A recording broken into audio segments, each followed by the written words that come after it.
Sure, the audio's off on your computer. All right, boys and girls, thank you for coming to class today, at least all of you POC children. As for you white kids, let's start with little Willie. What is your problem, and why are you oppressing all of the black children in the class? What? I'm detecting some defensiveness in your voice, young man, and that is defensive. a symbol of, of white supremacy. And I'm going to need you to pay extra reparations to your classmate Amala here just because of that. What are reparations? Reparations is what white people owe you because you're oppressed and they oppressed your ancestors, and there's a legacy of that still keeps you to be a victim forever and ever to this day. Yesterday at the playground, Amala beat me up. No, I didn't. I feel oppressed by Amala. That's good. You should be. That's a reparations beat up, and you deserve even more. Does that mean I get Will's candy at lunchtime? Absolutely it does. Haha, Will. For the great sin of being white. First of all, why is our school giving us candy for lunchtime? It's very irresponsible. Secondly, this is unfair. As a child of this country, I deem this to be unfair. I think it's totally fair. Using big words like deem is white supremacist. No more big words. Okay, fine. And scene. Thank you guys so much for joining us on the podcast today. For our first story and the skit leading into it, we're going to be talking about a group of teachers, educators, principals, just school administrators who are definitely on the wrong track when it comes to young people's education. They are implementing CRT within their schools, and this is a school that somebody on our panel today is quite familiar with. We have a guest by the name of Jill Simonian. Jill, you want to say hi? Hi, everybody. Yeah, I wasn't quite sure what my cue was because I'm excited to be on the Will and Amala show today. Yeah. Hey, everybody. It's Jill from PragerU Kids, also PrEP, PragerU Resources for Educators and Parents, our membership group that supports all of our PragerU Kids content. I'm excited to be here with you guys today, but I'm not excited to talk about what we're going to talk about this video that was sent to me a couple days ago. I want to say something real quick. Everyone watching, specifically my mom, sorry we were a few minutes late today. We were having some technical difficulties. It'll never, ever happen again, okay? Sorry, Will's mom. Yeah, sorry, my mom. Also, guys, if you want to watch the show every single day, it's at 2:30 p.m. Pacific, 5:30 p.m. Eastern. Somehow in the comments and on my Instagram and on Facebook and everything, I still hear people saying, you guys should have a show. I'm like, we do have a show. Amazing. It's every single day on weekdays from 2:30 p.m. Pacific. That's 5:30 p.m. Eastern. So you guys can watch it every single day here on YouTube or here on Facebook. Make sure you check it out where we go over all the latest breaking stuff and also cultural stuff and have some fun and argue with each other. It's a good time. Wow, Will, that was really well said. You should have your own show. I would love to, but honestly, the way that you just complimented me, you should have your own show. Oh, I think we have something in the works here. As long as no one thinks Taylor should have his own show, we're gonna be okay. Now let's get into the video. This video is out of La Cañada United. This is going to be, again, a bunch of educators. I believe a principal is featured in this video as well over Zoom, talking about how they're going to teach kids about their oppression and systemic racism and CRT, you know, as one does when they're educating young children. Let's listen to it. Himself. And one of my biggest concerns last year was the 5th grade history curriculum and him really understanding what our nation has been built upon and not just the mainstream history lessons. And so I had approached Jenny early on to say, are they going to be learning the truth? You know, when we go to Valley Forge, are they going to hear the truth? Or are they just going to hear what people maybe there are proud of? And that's what you have to really break down with your kids too, is okay, yes, that's what history teaches us, but there's more to that story. And one of the hardest parts for me was becoming through this journey in the last couple of years, is becoming really angry at America and not feeling very proud. And I'm not going to subject you to any more of that video. Are those all teachers? Is that the deal? Okay, I want to give some context to this. Go for it. So, yes, this is from La Cañada Unified. I know this district very well. This is a pocket community in the Southern California area. It was the most sought after school district. People would move to La Cañada specifically for the schools. People, parents, families, grandparents, teachers, principals, administrators. It was the most kumbaya, symbiotic relationship between schools and community that anyone could ask for. It was ideal. Okay, so that is the premise of what this particular school district is. This video, I mean, most of you guys know, if you don't know me on my weekly lives on Tuesday, I'm Jill from PragerU Kids. I'm the director of outreach here for our prep membership group. This video was sent to me a few days ago by a community member in La Cañada, I think, that was just really disappointed. They knew that I worked here, that we believe in truth, that we believe in transparency and unbiased education for our children. Which is, you know, something that we continue to champion at PragerU Kids with all of our shows. And they sent this video to me, and this video was taken last summer. So it was summer of 2020, okay? A lot was going on in the summer of 2020. I am never one, and I know no one here ever is interested in squelching free speech. I know we don't do that. I will celebrate free speech and respect it, even if I don't agree with you. This video with teachers and principals and administrators, they have a right to discuss what they want to discuss. However, also in this video, it is discussed their perspective and wish to quote unquote dismantle the curriculum. So that's the issue that so many of us parents have when it comes to teachers discussing these radicalized ideas. You can discuss whatever you want, but when it comes to injecting it into curriculum, because it's your politicized radical opinion, our children don't deserve that. I just want to say one thing I noticed. Mm-hmm. No men in that discussion. Not a single man in that That's discussion. interesting. That's an interesting point. It is. I mean, you know. Care to elaborate, or? Well, we just yesterday watched that movie trailer about a world without men. Oh. And we saw how well that went. So maybe they could use some more male leadership. It's a serious thing. No, that is, especially for like young boys growing up. This is one thing as well. Like young boys need strong male leadership growing up. And one thing that I think is a problem in our schools now, it's not necessarily a left versus right problem. It's just a problem that there aren't enough young male teachers who are, you know, in elementary school teaching young boys how to be men, especially when you're seeing your teacher more than you do your parents. So I don't know. I think getting more of a male presence in these types of things is good to even it out. Guess what, Will? There's no such thing as men and women. There's no such thing as boys and girls. We are all one unified, non-binary being. So there's no reason to have more men teachers. Just want to put that on the record. That is true. You're not a man unless you have a mustache. Well, and some of it is an ideology problem too, though, because even we've seen these like, you know, libs of TikTok compilations of these teachers that are in classrooms that are male, and they're indoctrinating kids with gender theory just the same. So it is an ideology problem too. I mean, I get what you're saying. Like we need, like Amala's Throwback Thursday a couple of weeks ago talked about the Batman, the disciplinarian who brought order to schools and really changed a lot of outcomes. But at the end of the day, it's this ideological war that we're fighting.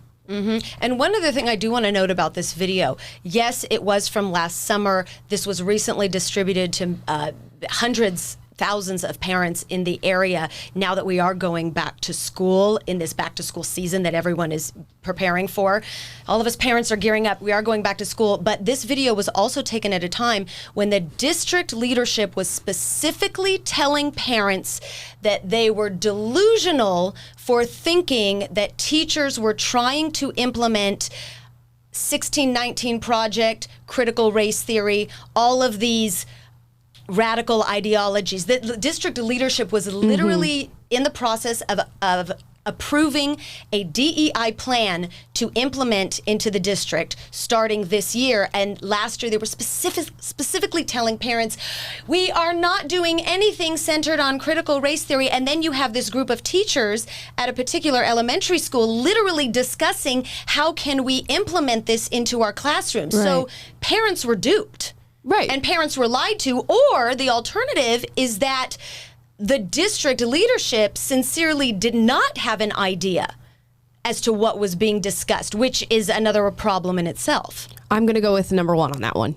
Teachers, parents, people in the community were duped and lied to, because this is what they do. They say, oh, no, we're not teaching critical race theory. Don't worry about it. We're not going to talk about race. We're not going to teach black kids that they're oppressed. We're not going to teach white kids that they're oppressors. Don't worry about it. And then they have their little Zoom meetings where they do exactly that. And then you confront them. You say, well, I have the Zoom meeting right here. Let's watch it. You are implementing critical race theory. And then they go, well, that's not critical race theory. And then they don't want you watching their lectures and in their classroom time, and you're asked to see it, and they're like, no, we can't have parents in here. So it's like, where's the transparency if parents have no reason to be concerned? Where are the parents' rights? That is one of the biggest things that is constantly discussed in our membership group for PrEP.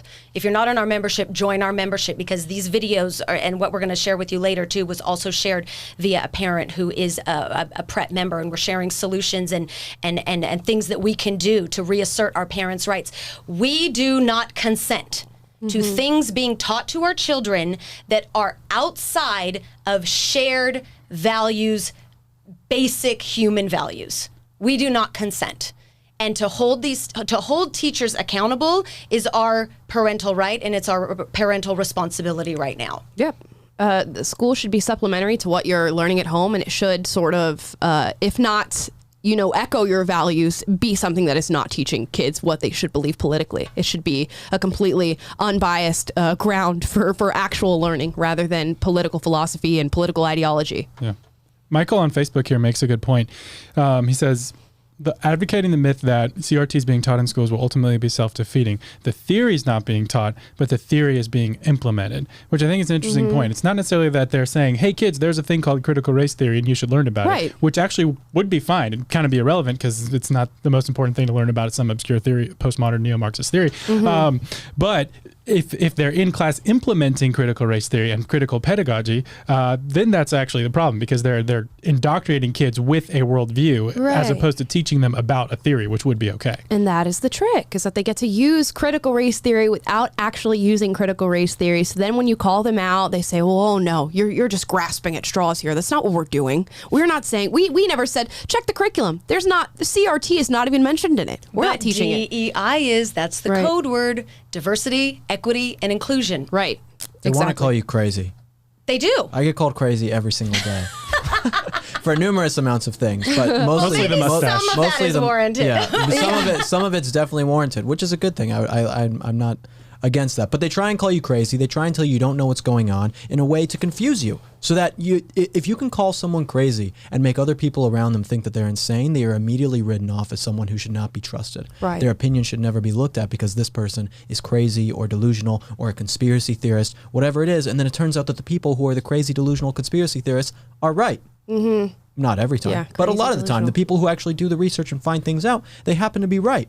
And then by the time that people realize that these people are right and that they're not crazy, it's already too late. Which is perfect. I'm glad that we covered this story first thing, and I'm glad Jill was here to talk about it. Because after this, we are going to get into a video of Ben Shapiro and Bill Maher talking specifically about critical race theory against a man who does not want to hear what he has to say. So we will get into that. But before that, Jill, can you give everybody a good little plug for PragerU Kids and why people should care about PragerU Kids? Oh, why people should care about PragerU Kids. So many reasons, but I'll try and narrow it down. One, we celebrate American values. We teach the history based on truth, based on unity, based on equality under God. We teach our children what our kids, frankly, are not learning in school. I mean, we have our first debut best-selling children's book, Otto's Tales, about the national anthem and Pledge of Allegiance. In that video clip we saw, the person who was saying that they don't feel comfortable telling 5-year-olds saying the Pledge of Allegiance, that was a kindergarten teacher, okay?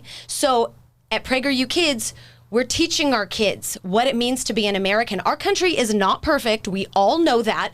But at the same time, we are the most blessed country, and we need to make our kids and families proud that we live in this country based on freedom and liberty. And that's what we do at PragerU Kids through our shows. Now, through our membership program, if you want to take it up a notch, our PrEP membership program gives access to a private discussion group where parents can share issues that are happening in localized areas of the country. We get solutions from each other. We get, different talking points. We get to vent, and we get to share what tactics worked in school districts and schools. And it's a great support group, and it's proof that we're not alone. And the power in knowing that you're not alone is that you do have courage, and that it does give you bravery to actually reveal the truth and seek the truth and speak up, knowing that you are grounded in truth, saying this is not right what we're doing to kids, and that's the only way that change can come about. Perfect. Couldn't have said it any better than that. So join us, PragerU.com/kids. You know I'm always going to give the website. Good. Intern Tyler is my favorite PragerU kid. Yes. Tyler, do you want to give him a wave lean into in. the camera here? There he is, our intern Tyler. favorite little kiddo. Yeah. He was a Amala and radical Tyler. leftist communist before I found him. out on the streets, scrounging for food. Well, speaking of CRT, like I said, let's get into this video of Ben Shapiro on Bill Maher talking about CRT and then defending himself alongside Malcolm Nance, a guy that does not like anything that Ben has to say. Here we go. Let's get back into hard news. I hate it. We're having such a good time, and now we're going to fight. And now I'm going to make you fight again. But it's okay. But I got to talk about the muzzle laws. There's these laws that are been introduced in a number of states to not talk about critical race theory. Now, critical race theory, I must say, to begin with, I hadn't heard the term probably a year ago. Now I hear it every day. I think Americans are just starting to hear it. And I think no one knows exactly what it is. They know it has something to do with race, and it's some kind of a theory. Right? How would you describe it? And then we'll ask, how would you describe it? What is critical race theory? I will admit that I read a lot of critical race theory in law school. So, the work of Derek Bell or Gene Stefanczyk This is and the Richard stuff Delgado. no one knows but you and 6 other people. Right. So, But what matters is what is it practically? It's being taught in schools or some form of. yes, there's a certain sort of crystallized version of it that is a lot less complex than what critical race theory actually is. But critical race theory essentially argues that racism is baked into all the systems of American society, and that any sort of neutral system is, in fact, a guise for racial power. And so the argument is made by Derek Bell, for example, that Brown versus Board of Education, this is an argument he made in 1991, that Brown versus Board of Education was actually a way for the white community to leverage its own power. It wasn't an attempt to end segregation in public schools. Even things that are purportedly good in terms of race, so long as they uphold these broader systems, things like capitalism or things like the meritocracy, these things are actually just guises for power. And so what that boils down to in sort of practical terms is all disparity equals discrimination. If you can see any stat where black people are underperforming white people, this means the system was set up for the benefit of white people, and that white people have a duty to tear down these systems in order to alleviate the racism that's implicit in those systems. When it comes to schools, what this tends to boil down to is kids who are white have experienced privilege because the system was built for white people, and we have to change the standards. Right. Now, okay, well, so Malcolm, you tell me your definition. Oh, I agree with everything he just said. Oh, great. Strong start. A surprisingly strong start on that he agrees with Ben's definition of CRT. You're going to find that this strong start does not last for very long. Will, have you seen this? Are you saying have I seen it or have I been a part of it? I'm asking hypothetically if you've gone on YouTube and looked at this specific video. Well, if I had been on YouTube and saw the video, then hypothetically speaking, yes, I would have seen the video. Yes. Amazing. Let's keep watching. And I appreciate you being honest in defining of what it's like to be black American, right? That is, I mean, we're talking about a system. That's not fair. You're saying we can't. No, I'm just saying I agree with all of those suppositions because they are grounded in truth. Look, and the funny thing is, it's not just African Americans, right? It's also the Scalp Act of 1749, where for $300 modern you had to cut off the head or the hair of an Indian to prove that you've got them out of the way so they could settle. That's a little bit of American history that people should know about. The Chinese Exclusion Acts of the 1840s. These are things we don't talk about. Amazing. 1749, 1840. It's also the Black Exclusion Act of 1123. Yeah. It just amazes me. Remember when those black cavemans were getting all trampled on by the woolly mammoths? They don't want to teach you that in schools, but it happened. They just lean so hard on things that are not even relevant to our present and are so far removed from American society today. And that's not to say that we shouldn't teach about it. There's no conservative that I've ever heard saying that we should not teach about these things. Well, yeah, and he's making the art. He's criticizing Ben's framing of critical race theory when he's throwing out these red herrings that have nothing to do with critical race theory as evidence that Ben is somehow wrong about critical race theory. It's like, well, this bad thing's happened in America, so the way you're defining critical race theory is wrong. It's like that logically doesn't make any sense, but he knows he can cater to this like audience who obviously is like inclined to agree with him. Yeah, and every time he breathes. He's just saying like bad things happen in America and they're like, yeah, see, America sucks. Like, why are people so eager to jump on that bandwagon? It was the same with when Dennis Prager went on. Yeah. When Dennis Prager went on, he's on there. If you guys haven't seen, Dennis Prager was on Bill Maher. And he's talking about the left's lies. And he's like, the left says that men can menstruate. And everyone in the audience just laughs at him. And now look at what things like the ACLU is saying. The left, that men can menstruate. Right. Like people thought he was crazy for saying that. And now look at they laughed at him. Yeah, they laughed at him. And I'm like, but they cheer on these like woke leftists and people who hate America. It's like, where else in the world do you have the freedom to just hate on your own country so much? And where is it as applauded to hate on your own country and civilization other than in the West? Right. That's how you know that the West is the best, because there's nowhere else that you can complain about your own country and civilization than in the West. I've never seen a group of people more happy to be wrong. It's like amazing. More happy to be oppressed. Right. This guy comes on, he's talking about oppression, and they're like, yes, this is so great. It's like, I'm so happy that I'm oppressed. I'm standing on this stage in my hundreds and hundreds of dollar suit, you know it's expensive, on Bill Maher in front of a nationwide audience, and I'm screaming to you about your oppression, and you're going to clap for it. You remember those Native Americans, those Indians getting scalped? Oh. Heck. Yes. Yes, Malcolm. They scalped those Indians.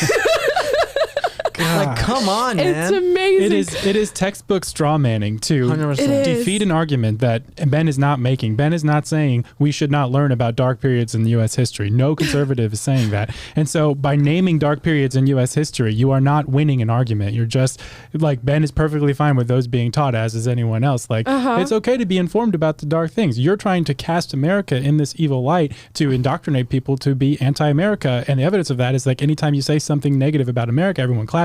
And you need to reframe the argument every way in a way to make America look bad. And that's considered winning for you. But and people would rather believe that than care about who's actually winning the argument, which is obviously Ben. Well, you're trying to say that because America had done bad things in the past, that must mean that every single other thing in America is also poison. You know, like you have an apple and one part of it's bad, so the whole thing's bad. It's not really an analogous metaphor to make in this type of situation. There's so many good parts about America, regardless of the things that are bad. Right. And the things that not, it's not even are bad, it's were bad. Like, we're not even there anymore. None of these things are currently happening here in the United States, but they want to contribute it to our present as if that is not something that happened well in the past. 1749, he said. That blows my mind. But it gets worse, so let's keep watching. That's not, I mean, that's, first of all, that's not, it's not true that people don't talk about these things. We all did learn about... You don't want them talked about? No, that's not true either. You want to cancel No, them? Malcolm, I'm sorry, you're lying. That's lying. Not That's just that it is lying. It's I not only have, I've personally talked about agree. many of the things that you just mentioned. I define critical race theory by citing the actual authors of critical race theory, and you seem to be a pretty good beneficiary of the meritocracy because you have merit, Malcolm. So if you're going to criticize the meritocracy as an outgrowth of white supremacy, then you're going to have to tear down the system that you've succeeded in because you have merit, or do not have merit. You know, when my great-great-grandfather ran away from slavery to join the 111th U.S. Colored Troops and fight against the South, keeping human beings as slaves, he didn't think, you know what, in 150 years, my great-great-grandson's going to have to sit on stage and argue with a guy who thinks all that's bullshit. Amazing to me. What a condescending, horrible guy. Right. I hate the smug look about him. I hate that smugness. And he didn't of the address leftists. Ben's point at all. None at all. Ben goes, here's a substantive argument. Here's a substantive argument. Here's another substantive argument. Do you have any response, Malcolm? And he goes, well, here's an anecdote that mentions slavery, so you guys should feel bad for me, and you guys should clap. Please clap. Please clap. That's and this is how the left works. You give them an actual logical reason-based argument and they go, well, slavery happened and my great-great-grandfather was a part of it and now I'm here, so I don't have to listen to what you have to say and you're wrong. Hey, audience, let's take a look real quick. I'm black and he's white, so obviously He's an idiot. Okay, I obviously know way more about this than him. And anyone who's white can't talk about this to a black person. We're not even halfway through. Let's keep going. I'm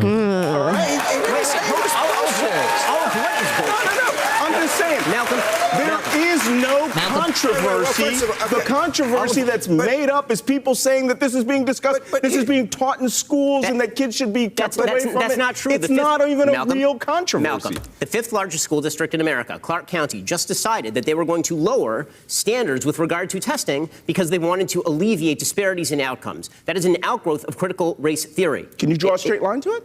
Yes. Really? 100%. Because when you say that the meritocracy is an outgrowth of white supremacy, and then you suggest that I'm somehow denying that slavery took place or that your great-great-great-grandfather was a hero because I'm saying that I want people tested when they are in school to see if they are good at school, then what you're purporting to push now is just nonsense. And it's sheer bullshit, Malcolm. It's just bullshit. No, but I think it's also a leap to say that he thought that was bullshit, because that's not what it is. I mean, are we talking about 2021? Or are we talking about 1861? Because the point is, can we talk about 1861 and 2021? Yes, we can. And you just did. Yes, we can, and we do. That has never been a subject that has been up for discussion. I don't know a kid in this world who has not learned that America was once a transgressor of slavery. Do you know anybody who hasn't learned that? Just all those white Republicans, they don't know anything about racism and slavery. They hate it. Oh, but good on Bill Maher for actually calling him out and saying, you're not making an argument right now. You are not listening to anything that we're saying and actually backing up and talking about how this is a problem. So, let's keep going.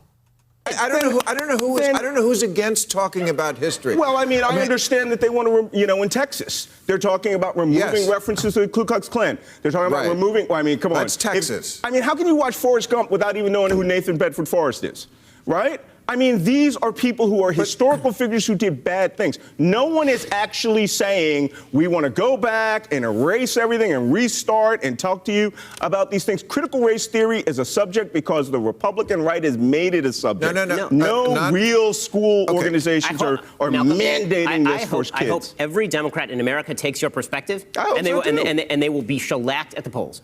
Roy Teixeira just wrote a piece, the emerging Democrat majority, Roy Teixeira, he just wrote a piece about what he called the Fox News fallacy, a tendency of people on the left to believe that just because Fox News mentions something, it can't be real. The reality is a lot of this stuff is taught in schools. You mean like viruses? Well, okay. Well, can I? You mean like completely baseless argument? Oh my gosh, that's crazy. What a good argument. What a good argument. Doesn't respond to any of the arguments, none of the facts. It's like these two people are living in two different worlds. One of them is like trying to actually have debate and talk about true things, and the other one is like trying to dunk on the other one with talking points. Right. And this is, remember, who was it that went on Joy Reid's show? Oh, Christopher Rufo. Yeah. We watched that. It was this exact same thing. They never will say, no, I'm defending critical race theory in schools because of this. They never say that. It's about, they argue with how you're defining it. They argue with how you're framing it. They call you a racist Republican, but never actually argue the issue on the merits. It's not happening and you're crazy. That is their argument. It's not happening and you're crazy. And then you give them evidence after evidence of it happening and it actually being implemented in schools. And then they go, well, that's not what I said. That's not critical race theory, and it's not happening. That's not critical race theory. That's just teaching real history, okay? Right. And you stupid Republicans, you don't want to hear about any of that, okay? Which this is brilliantly formatted. Again, if you go back and watch this video, you can go check it out. It's about a 9-minute clip. But I love that they start off by having both of the guests define what critical race theory is and coming to a conclusion on that first. Because once you've laid that foundation, any argument that you make and you start to point out critical race theory, like Ben is doing here, that's pure evidence because you've already agreed on what the definition of it is. So here's example after example, but now he gets to say, oh, well, no, your definition's wrong and you're crazy. Well, that's what I do in my videos, where I go and talk to people when I'm arguing with them about something, or not even arguing, but debating or trying to change their mind. And I'm talking about abortion or gun stuff, whatever it is. And I ask them at the beginning to define, what is gun violence? Or, is abortion okay? Like, have them define it right off the bat to figure out what that person's level is at, so then you can get into a real chat with them. Because if you don't know where someone's coming from, then it's easy for people on both sides, the right and the left, to just straw man what the other side is saying. Right. So it's much easier to have not that this is a cohesive debate between these two people. Obviously, one person is very stubborn and not being very receptive. But when you're talking to other people, just strategy-wise, talk to them about that first. Get the definitions clear before you go into it. Yeah, and let's watch some more of Ben being gaslit. Here we go. Now I'm just. I don't know. Now I'm just confused. Can I just, what you're talking as far about? as what people are experiencing in their lives, in their schools. Yeah. Okay, you're right. There are states, like from the old Confederacy, I think, who do want to airbrush history. That's not, I think, the majority in this country. If you ask me critical race theory, if you say, does that mean teach history unvarnished? I would say yes. Then I'm totally for critical race theory. If you say, does it mean acknowledging that racism persists today? I would say yes, teach that. Should we have remedial means? That's like affirmative action. There's lots of people who are against that. I'm still for that. I still think when you read the statistics, and I have some of them here, blacks earn 40% less, 90% less family wealth, high poverty high schools, 72% blacks to 31% white, live 6 years shorter, half as likely to go to college, 8 times more incarcerated. These are real statistics. The question is, wait, what do we do to address them? These are wonderful. Real statistics. You think we should address them? You think we should address them, right? The question is, what are we doing about it? Because if critical race theory means making children in school fixate on race, I'm not for that. If it's about collective guilt, I didn't do anything to your great-great-great-grandfather. I don't want to be responsible for that. If it's about, a toxicity of just... The one guy cracking up at that line. Anyways. From being born white, if it's about dividing everybody into oppressor and oppressive, oppressed and oppressor, I'm not for that. So there are things that are being taught and are going around that I'm not for, that if that was critical race theory, I wouldn't be for. I agree with you, and I don't think that's critical race theory. But it's being... Gosh, what was the use of establishing the definition of critical race theory from the very start of this interview if he's just going to deny? But I mean, going back to Will's point about like asking people questions, and even the book that we're reading now, the Righteous Mind. The way that you approach and try to engage someone in debate, like an average like leftist person, you notice like when Bill Maher framed it differently and was like, if you're saying this, this, and this, here's what I agree with. But if you're saying if what you mean by critical race theory is this, then I disagree with that. And saying it in this like non-threatening tone. I mean, Ben is there to specifically debate. So I'm not saying he did anything wrong. I mean, he is there to represent the anti-CRT position, and he did so very well. But if you're actually in a conversation with people like you are when you're on the street, it's like asking people questions to sort of get around their defense mechanism, because clearly this guy's defense mechanism was engaged and he was totally just ready to use straw mans. He was not interested in having an honest discussion. Right. But whenever Bill kind of turned down the temperature and was like, hey, let's parse this out a little bit. Here's where I think if you agree with this, you agree with this, you agree with this, and then do you know? Oh well, and so he basically ended up persuading this guy that to be anti-CRT. He's just in his own mind. He's not framed that way. It's the cognitive dissonance of that last thing you said is not CRT, but even though it is, and if he did agree, he agreed and agreed and agreed and agreed, and then he goes, oh wait. And well, now you've pigeonholed me in this little spot where I have to either defend CRT or say that it's wrong, and he chooses to defend it. We'll finish this up. What's happened here is that I think that what's happened here as this terminology, sort of like defund the police, has been hijacked and been framed around the left as that they want to do all this, they want to rip down the entire social fabric of America, and they want us to be guilty about everything. I want you to teach history. I had a lot of people in the military. Hold on. I had a lot of people in the military, senior officers who had to make life and death decisions, who were total morons about the cultures and institutions and countries we were going into, and people died because of that. So I have a question. I don't need that here. If we agree that history should be taught, why are you defending critical race theory, which is not history? Did I not just say a moment ago that I think that term has been hijacked and that's not what we're talking about? Okay, so let's say critical race theory. I'm going to go back and repeat that I didn't say that. Okay. You are literally defending critical race theory by redefining it as just teaching history, which is a cheap semantic trick, and you know it. Is this what you do on your show? Because it sucks. What? Malcolm, Malcolm, I appreciate that, but I will comfort myself tonight by sleeping on my bed made of money. I'm sure we have an adult. And that's where the whole encounter ends. Ugh. What a roller coaster that we just went on together. It's almost like, obviously, that last statement should not have been said, but this guy just pushed and pushed and pushed and used character assassination after character assassination after character assassination. I'm amazed at the temperament that Ben kept while being on that stage. Trust me, you get mad. You get very upset. I've been in plenty of debates with people on camera, off camera, famous people, not famous, but whatever, and you can get upset. Yeah. It happens to the best of us, all right? Yeah. You have to try your best to not get upset at those things and always have the cool head, but it happens, and it's happened to me. I've gotten very angry with people. I'm But that's amazed it what didn't happens. happen sooner. You I'm know? amazed it didn't happen sooner watching this encounter, but You know? oh gosh. It's people like that. You get angry at people not because they're winning in a debate against you. I've never been angry at someone who has better points than me. You get angry at people who won't hear the points that you have to say and try and play you off like you're a knucklehead for having a difference of opinion. Like this guy has a smug attitude that he's so smart, so much smarter than Ben, and your show sucks, Ben. And it's like that gets you upset. Not because he's winning in a debate. That doesn't really make people upset. It's about getting like laughed at or Yeah, pushed it's a down. dishonesty. Like, Ben won that.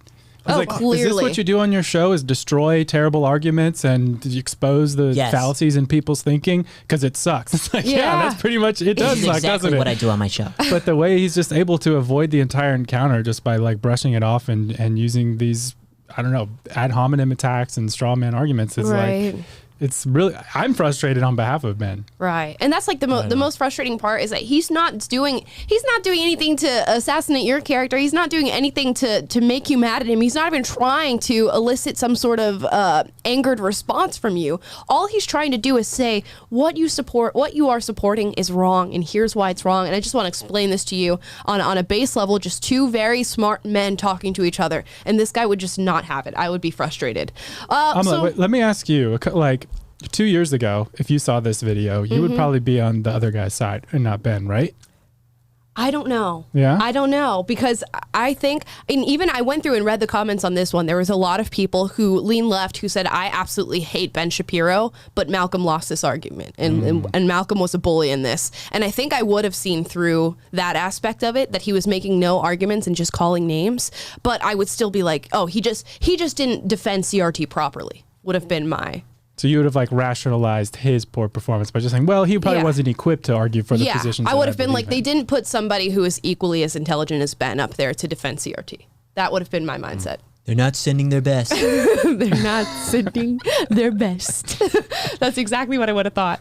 Now, let's get into Dear Will and Amala. Now, we didn't do this segment yesterday, but we're doing it today. You guys submitted your questions, your advice questions on Instagram, and you can follow Will and I on Instagram. Will at the Will Witt, and me at the Amala Epinobi. Mine's a little bit harder to spell. Yeah. Thank you, Mom, for my Mom. easy name. Thanks, Mom. Thanks, Dad.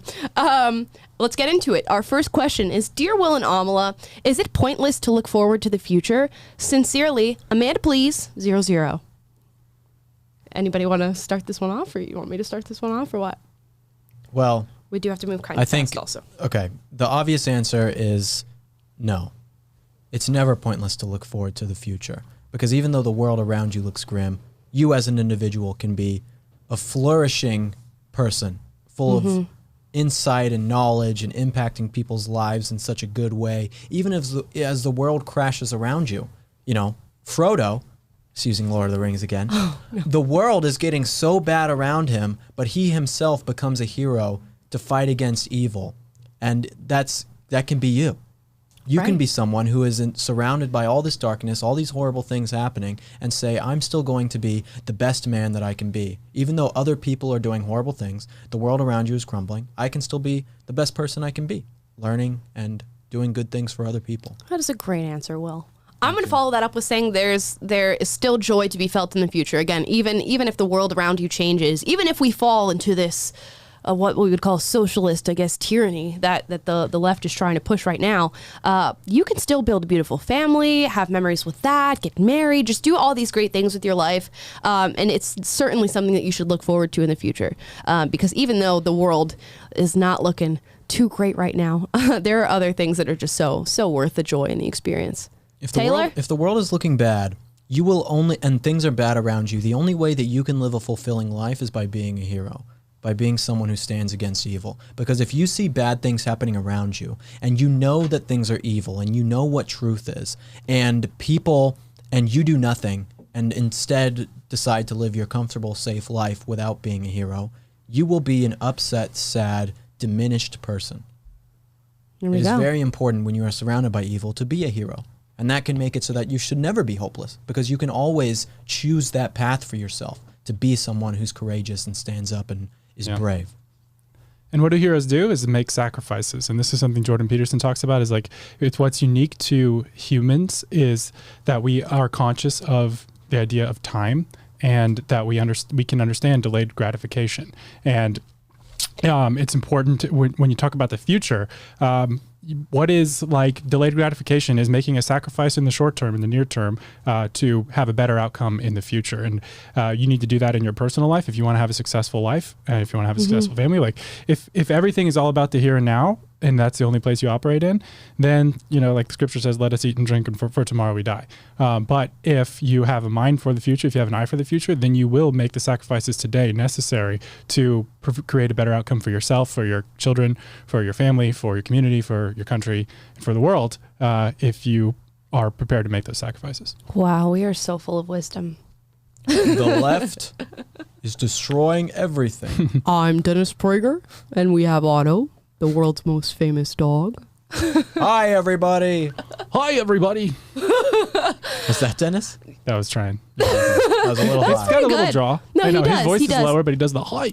He does. That was pretty Sounds accurate. like Pennywise the Ekpanobi. clown. Ekpanobi. Okay, next question. Dear Will and Amala, I am not a very brave or confident person, but I am trying to get better. Any tips? Sincerely, Abby Fran. I'll kick this one off. This is something that I thought about. When I was a kid and a young teenager, I was so shy and not confident whatsoever, and I still have a little bit of that shyness today. But think about all the people that you see on a day-to-day basis, whether that's people you work with, people in your family, people you cross on the street. Do you remember the average person that you see on your day-to-day, or are you simply thinking about yourself and your place in the world? Most of the time, you're thinking about yourself in your place in the world. If I walked into a grocery store right now and I fell on my butt in front of 30 people, I would be the most embarrassed person in the room. But I would go home that day, and all the 30 people who saw me fall would not be thinking about me whatsoever. And Until they put it on World Star. Until it's on TikTok. And even so, it'd maybe be like, ha ha, honey, this girl fell in the grocery store today. And guess what? They would forget about it like 5 minutes later. Everybody truly cares about themselves, and they think they're sort of this main character in the world that's around them. So nobody's really thinking about who you are and what you do. I don't know if there's any better advice for that to make you a brave and confident person, because people are truly not thinking about you in the scope that you think that they are. That is, unless you're not wearing a mask in the grocery store. Then they think only about you. And how even evil you so, are. it comes and goes. Yes. That person's not thinking about you when they go home. You have no reason to feel. The only person who can make you feel embarrassed is you. I had a pastor who used to say, if you're worried about people thinking about you, don't, because they aren't. People think Exactly. about themselves. Right. And most people are inwardly insecure and thinking about what other people think of them. Mm-hmm. So don't worry about what people are thinking about you. I'll give it just a quick thing too. Your guys' answers were pretty good. They were pretty good. But that doesn't totally fix people's insecurity problems themselves. The way that, because I was like you, Amala. I was very shy. I was very insecure. I was very quiet as a kid growing up. And then I became a much more confident person. Now I'm very extroverted.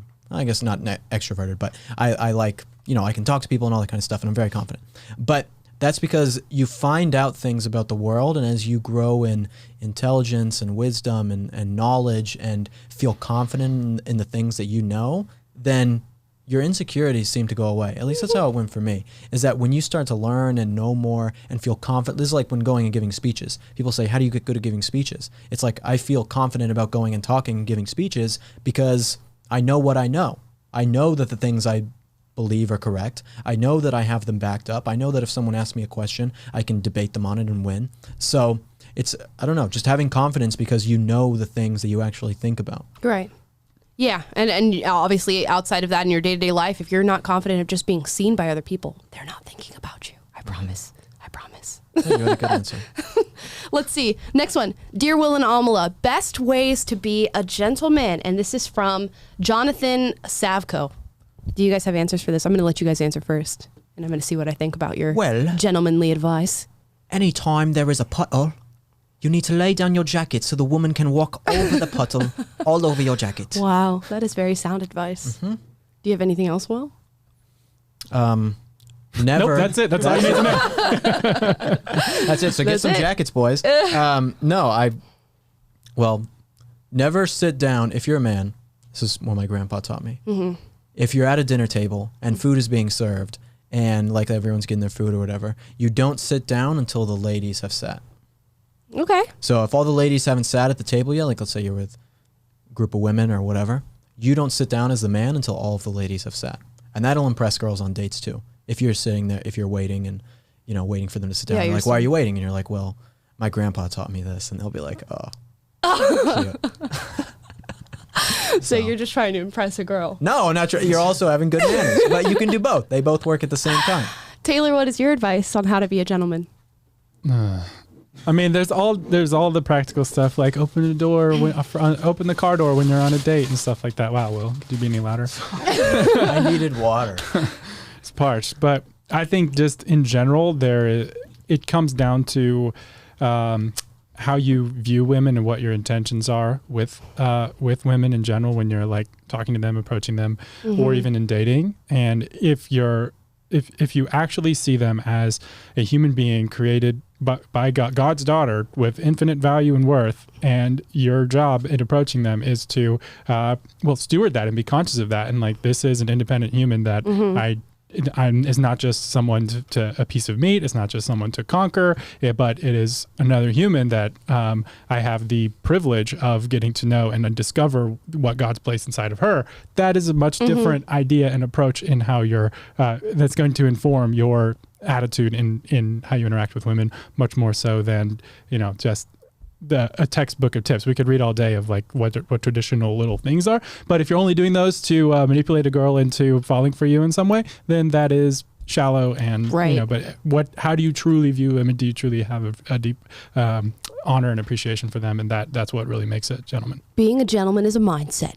It's not a set of actions. That's actually a really good answer. I'm going to go for the more traditional route. It's just, especially with women, I have noticed, and I am a woman myself, that to be seen, I do identify as a woman. To be seen and to be heard is to be loved. So active listening, super important thing. And then I think what comes along with being a gentleman, and it's like the typical traditional thing of waiting for the woman to sit down and putting your jacket over the puddle, is just this sense of knowing that you are going to protect this person and that you are going to make this person comfortable. I think a lot of people, there's plenty of good reasons to be in a relationship, and one of the best reasons to be in a relationship is that you guys get to help each other with things, and you make each other more comfortable in your lives, and your life gets easier when you're with somebody who loves you and you love them. So as a gentleman, what can I do to make this person's life easier? And in exchange, the woman will do the same for you. There you go. Stop nagging. Stop whining. Yes, stop whining. Perfect. Here's another one here. I feel like I could have given a better answer. You want to try? No, I don't want to give it another shot. I'm fine with my answer, but I could have given a better one. Okay. Just so all you people out there know, okay? Let's see. Dear Will and Amala, what is good fashion advice for men, and what are the best clothing companies for men? Ooh. Look at me. Look at Will. Look at me. The pinnacle bandana. of fashion. Oh, gosh. Okay? Can I tell the story of what Sabrina's little cousin said to you when she was What here? did she say? I don't remember. Sabrina, maybe not her cousin, maybe her nephew. Sabrina brought her nephew into the office, and we went out and took them out to lunch. And Will was wearing board shorts to work with flip-flops. And the kid walks right up to Will, looks him up and down, and goes, "Are you wearing a swimsuit? Or are you wearing pajamas to work?" Well, I have to put some fault on the parents for not teaching their children what board shorts are, okay? And flip-flops. Who sleeps in board shorts and flip-flops? I don't. Are you wearing a swimsuit or pajamas to work? That is hilarious. Listen, board shorts are incredibly comfortable. I wear them almost every single day because they're comfortable. I wear them to work. You can wear them to the beach. You can wear them at home chilling. You can wear them to work. Most people can't wear them to work. No, you can't. I can wear them to work. Most people who work at PragerU can't wear them to work. It's just Will. Flip-flops and board shorts. All you need as a man, okay? Here's what Give you need. actual advice. I'm giving actual advice, okay? You need a good pair of jeans that aren't too tight. You need a good pair of white shoes, and then a good pair of brown dressier shoes, belts that match with those. Nice T-shirts that aren't going to fall apart. This list is getting long. Well, but you need this is sound. This is sound. T-shirts, and that's about it. Yeah, That's you're about it. you're good. honestly not wrong. And a 3-piece suit, perfectly Yeah. tailored to your body. Right. Yes. And if it, a nice tailored suit. Jordan That's Peterson. honestly right. The best thing that a man can wear, and this is like not just my advice, but this is all the women that I know, is obviously a pair of white shoes, brown shoes, black shoes. That's a good, your industry standards. A nice pair of jeans or slacks that fit you very well, and then a t-shirt, whether that's like gray, white, black, doesn't Don't matter. be wearing slacks all the time. No, not all the time, but if you go to work, you wear slacks and you wear a Work nice shorts. t-shirt or a nice button up that is typically solid colored. I know a lot of women do not like patterns on men. Sorry, Will. I don't wear patterns. You're literally wearing a pattern right now. This is like this is a tropical pattern. Okay, well, This it's is a either way. Hawaiian shirt. This is different. Okay? Oh my gosh. Shut up, Amala.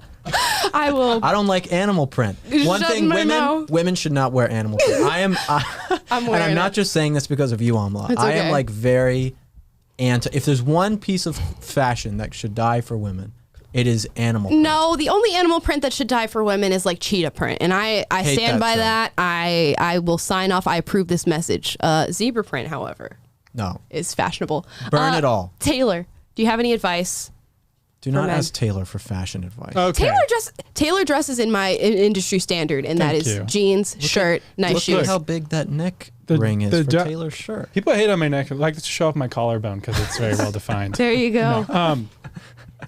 No, I just don't think guys should care about fashion that much. I think generally, if it's the same thing as like if guys who put their confidence, if you don't outsource your confidence to what you wear or what you drive or anything else, like the most important thing in your closet is confidence. If you are confident in your own skin, that's what's more attractive to women, and that is, and that doesn't mean you should be a slob or can be a slob, but I think we get so down the rabbit hole of subjective stuff about, well, can you wear prints? Can you wear this? Can you wear that? Like, put a good outfit together, look good, make things match, don't look like a slob, but like in Right, general, right. women really don't care that much. See, this is Taylor's Well- way of evading the question. no, he and that knows is nothing an about answer fashion. on the nose of the If- question. I used to Knows care about nothing. this stuff, and then I If- realized this is how stupid it is. If a woman likes you, she likes you. There's not a lot you can do to mess that up, especially if you've already charmed her with your personality and all that fun stuff. And if she likes the way you look, sure. If you are a single man, a bachelor who is looking for women or who is looking to date women to see what you like, to find somebody who you like, dressing nicely is not going to hurt you. Right. There's no doubt that wearing nicer fitting clothes and nicer things are going to make you look more desirable. And it doesn't for have to be women. nicer clothes. You could literally go to Walmart and Target and get everything that I just told you about and wear it around, and not a single woman would know the difference. Get that t-shirt, jeans, the shoes, and then put a nice little Walmart watch on. You got it. That's all you need. Your little Walmart package. And it's Might as well also just buy what, them at just what Walmart. the telling way you. you dress is also going to determine who you attract. And so Right. if you need to go through with all this like fancy leather jacket and cool hotshot stuff that you wear out at the clubs in LA, like, that you're going to attract a certain type of person Yeah. based on what you wear. And I hope that you're trying to end up with the type of person that you're attracting by what you're wearing. There you go. I don't. I wear a bandana hoping Sarah Cameron. Hoping to find a Outer cowgirl. Banks. Yeah. Okay, next question. Dear Will and Amala, how to deal with your mom being disappointed in you? From Jess Swimmer. Well, my mom has never been disappointed in me. Never. I've never ever, disappointed her. ever. She's always just Were you been literally like- disappointed your mom by being late on the stream today? I disappointed my mom literally 20 minutes ago. Sorry, Will's mom, again. No, I disappointed my mom a lot, actually. Mm-hmm. I made a lot of bad decisions. I made a lot of bad choices in my life that disappointed my mom a lot. And she tried to ground me and tried to fix my life for me and help me out on things. And a lot of it didn't really work. A lot of it had to be because of myself. So I think that she's not disappointed in me anymore because... I don't know, Mom. Why are you not disappointed anymore? But because I made something amazing with my life. I have set myself apart and said, okay, I don't want to be lazy anymore. I want to be a go-getter. I want to be someone who strives for something. And because of that, it's hard for her to be disappointed in me. Even when I fail or do something wrong, it's not so much as disappointment. It's more like, okay, we're going to do better next time. Versus like when you see someone not actively trying to be better as a person, then you're more disappointed in that individual. Anything from you, Taylor? That makes total sense. Has your mom ever been disappointed in you? I mean, yeah, like I got bad grades on my report card, like a B. Jeez. Much different problems, Taylor. No, I don't know. I don't know. I don't think I have a good answer for this one. I don't know that I have a good answer for this one either. I've definitely, I'm more on Will's scope of things, where I've definitely been in situations where I've disappointed my mother, whether that's with my actions or my beliefs or anything like that. But I think there's some things where you do what Will does and you accept, oh, I did something wrong and this is going to change about me. And there's other things where your mother is disappointed in you for things that you cannot change, whether that's like your value system or who you are as a person, the way you interact with people and what you want to do with your life. And if that's the sentiment behind the disappointment, then there's just this thing you have to bridge in your relationship where you accept the things that you cannot change about each other, and you either accept or deny the fact that you love each other beyond that, and you love each other regardless of that. So that's what I say. If it's something that you can change, that you know you're actively doing wrong and is a problem either within your character or your actions, then work every day to work against that. And I'm sure she will not be disappointed with you when she sees those actions. But if it's something that you cannot change, let it settle, maybe have a discussion, accept each other outside of that. Surprising that Taylor didn't have a good answer for this one, even though the picture looks the most like Taylor out of all of us. A spitting image. Just like Teach Randall. I need to put my knees up and be like... Here's another one. Dear Will and Amala, if I'm a short dude, how do I get a girl to like me? Sincerely, Micah Peters. It's very, very easy. One word. Explain, Will.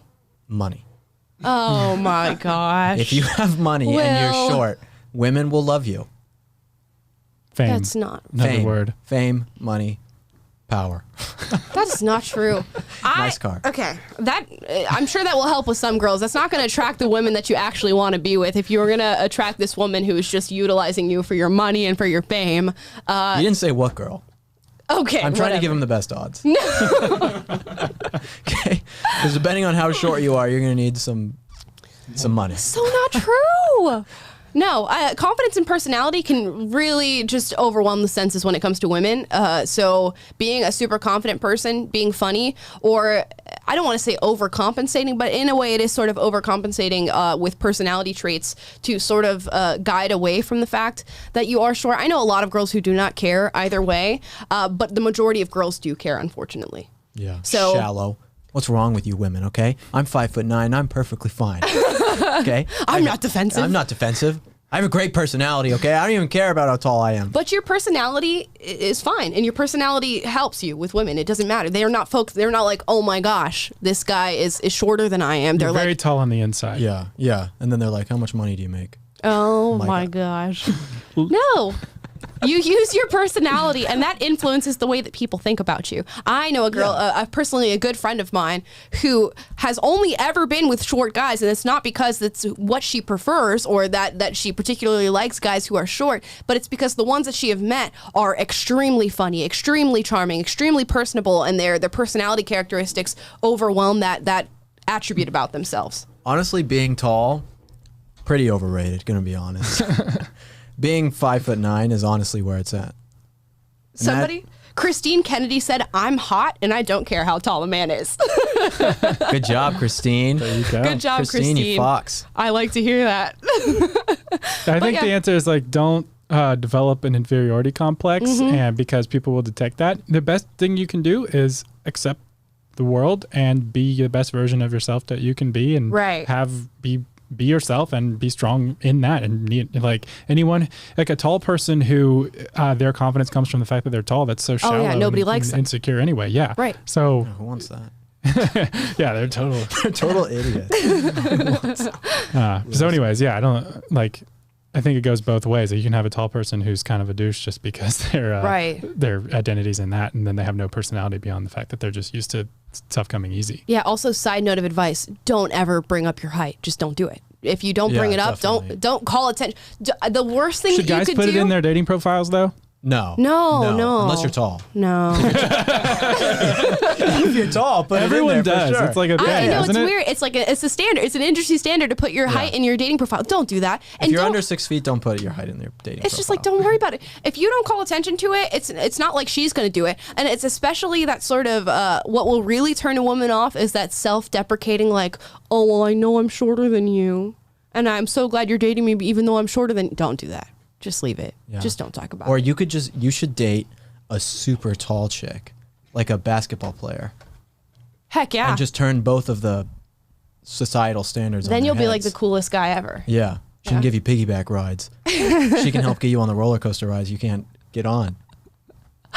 This is great advice. I love this segment. Okay. You're welcome.